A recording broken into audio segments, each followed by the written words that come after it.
ज्ञान का हमेशा सही उपयोग करना चाहिए, तभी जीवन सफल होता है। संत ने दो शिष्यों को डिब्बे में गेहूं दिए और कहा कि ये अमानत 2 साल बाद ले जाऊंगा। जीवन मंत्र डेस्क। एक लोक कथा के अनुसार एक आश्रम में दो शिष्यों के साथ एक संत रहते थे।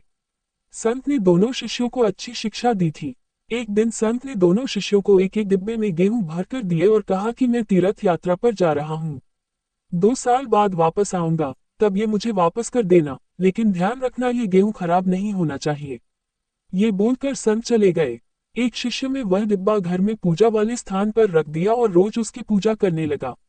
दूसरे शिष्य ने डिब्बे से गेहूं निकाले और अपने खेत में उगा दिए।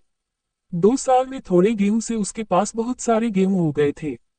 समय पूरा होने पर संत आश्रम आए और उन्होंने शिष्यों से गेहूं के डिब्बे मांगे। पहले शिष्य ने डिब्बा देते हुए कहा कि गुरुजी, मैंने आपकी अमानत की बहुत अच्छी देखभाल की है। मैं रोज इसकी पूजा करता था। गुरु ने डिब्बा खोल के देखा तो गेहूं खराब हो चुके थे। उसमें कीड़े लग गए थे। ये देखकर पहला शिष्य शर्मिंदा हो गया। दूसरा शिष्य एक थैला लेकर आया और संत के सामने रखकर बोला कि गुरुजी, ये रही आपकी अमानत। गेहूं से भरा थैला देखकर संत बहुत प्रसन्न हुए।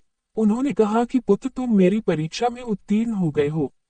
मैंने तुम्हें जो भी ज्ञान दिया है, तुमने उसे अपने जीवन में उतार लिया है और मेरे दिए ज्ञान का सही उपयोग किया है।